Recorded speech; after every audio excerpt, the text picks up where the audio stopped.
During the early 1900s, Annie Malone became one of America's first self-made female millionaires, and according to some, she was the first. She was a very successful businesswoman and a pioneer of the African American beauty industry, yet she's largely forgotten today and is overshadowed by her former employee who may have stolen her business ideas. Of course, I am talking about none other than the famous Madam C.J. Walker. Join me as we explore what happened.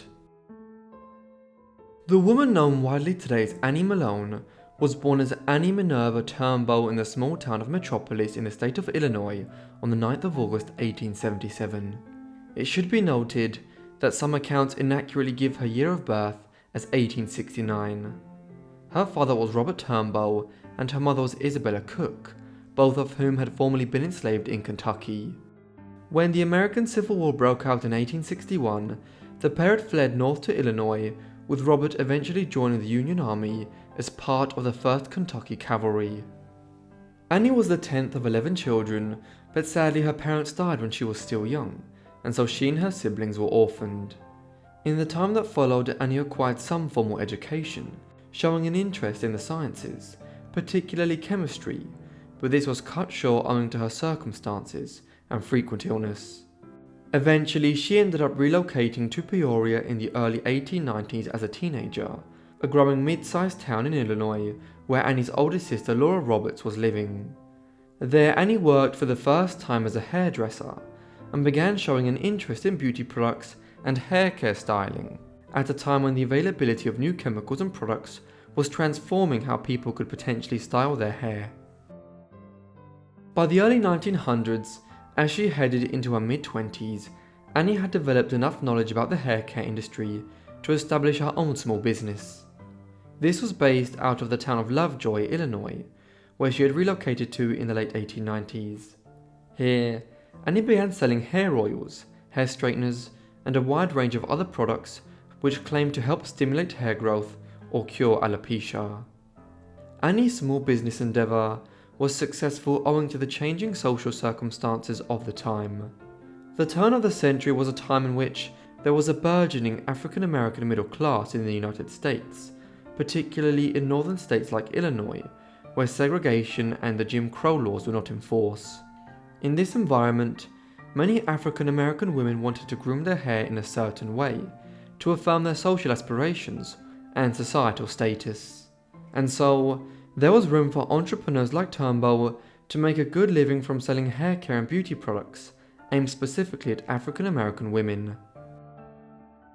While she had done well in Illinois in the early 1900s, it was really when she moved to the city of St. Louis in 1902 that Annie began to meet with great success in her business efforts. The Mound City grew from just 100,000 people in the middle of the 19th century to nearly 700,000 people by 1910, many of them being African Americans, heading north from the segregated South as part of the Great Migration, and so there was a huge market to be captured here. There she opened a shop on Market Street and began advertising her products and services in black neighborhoods and newspapers. She also managed to branch out into white neighborhoods by employing white salespeople.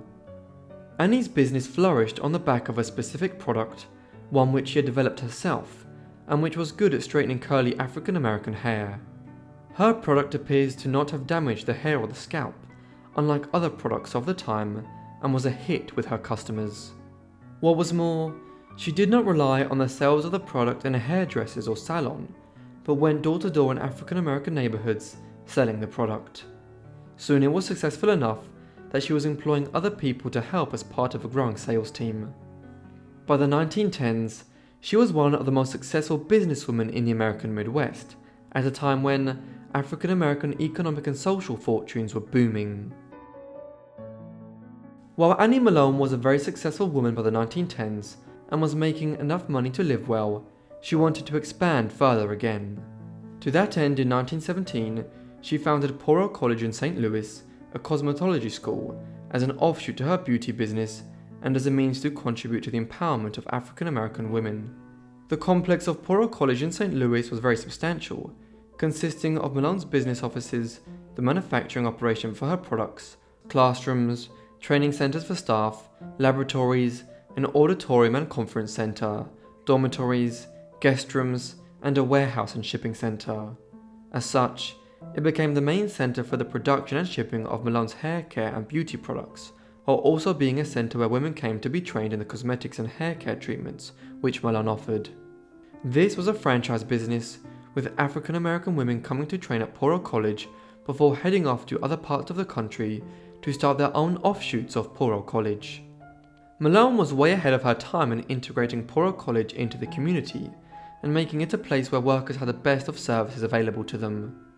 As well as being a community outreach centre, the college had a smoking parlour, cafeteria, dining rooms, a bakery, medical centre, laundry services, an on-site seamstress, and even an ice cream parlour, gym and roof garden. This was a forerunner of the kind of campuses which Apple and Google were to build out in California many decades later. Times were good, and Malone was able to give back, but this couldn't last forever.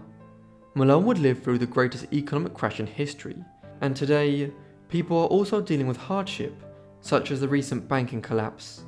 Nowadays, even Americans making six figures are living paycheck to paycheck, and even the most long-standing strategies to grow our wealth are struggling, as people lost nearly $7 trillion of personal wealth last year in conventional investments.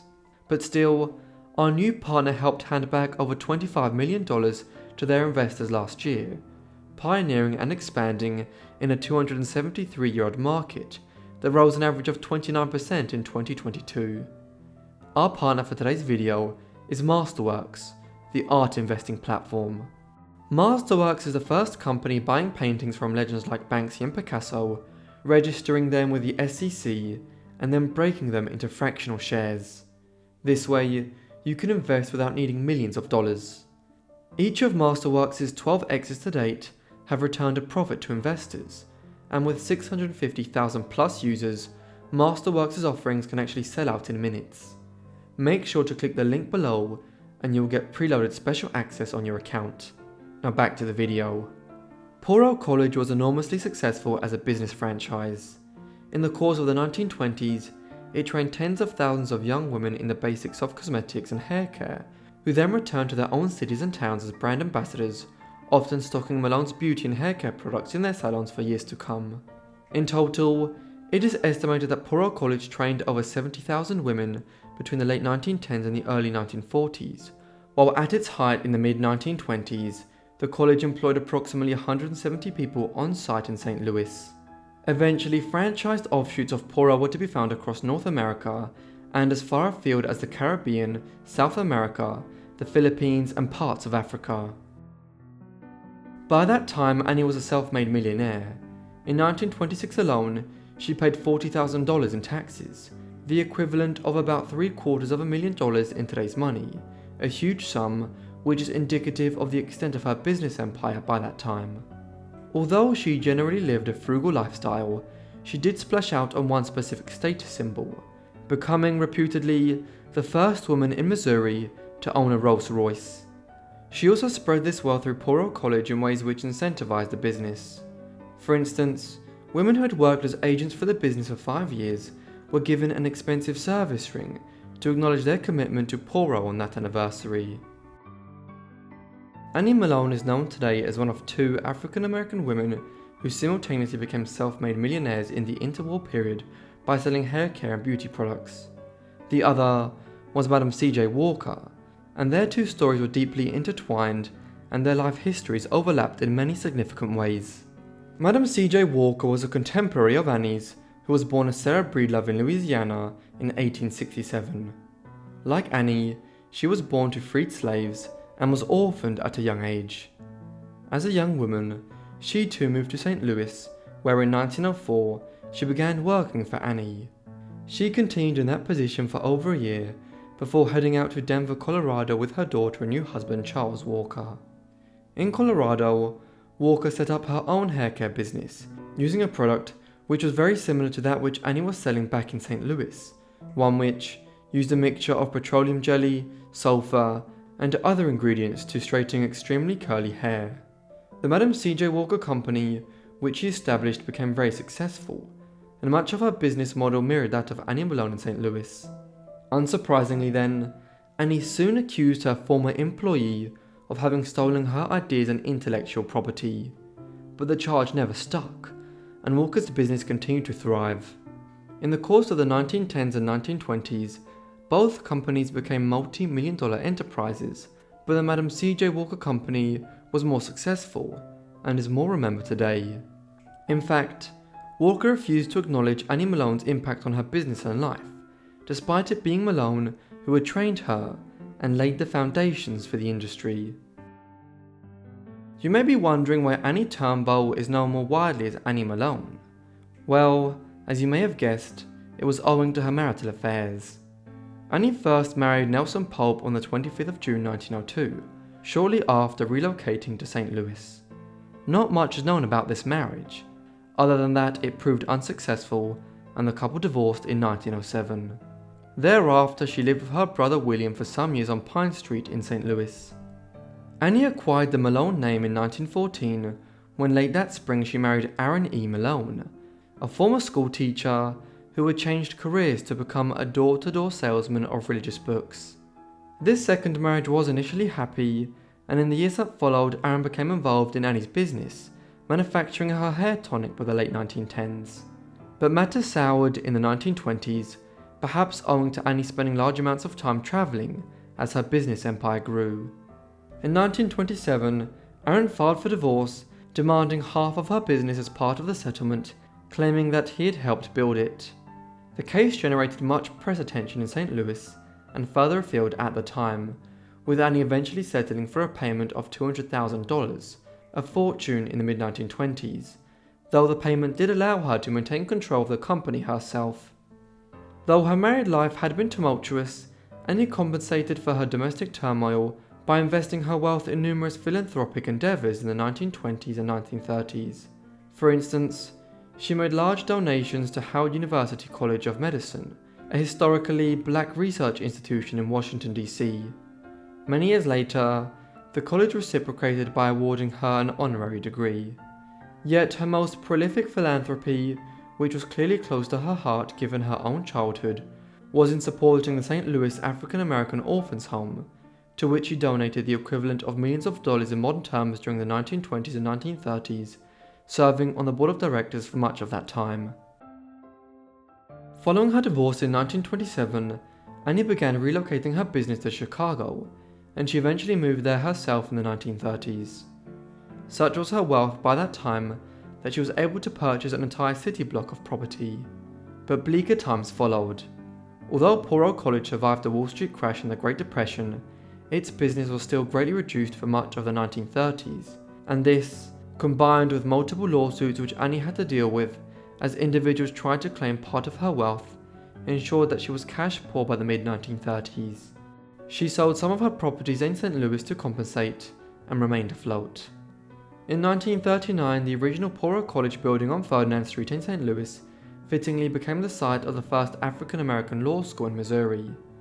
By that time, Annie was winding down her involvement in the business to a considerable extent, which had always functioned as a franchise, and took on a new life without her company in the late 1930s and into the 1940s. Annie lived out her last years in Chicago on South Parkway. She suffered a stroke there in the late spring of 1957 and died shortly afterwards at Providence Hospital in the city, aged 79.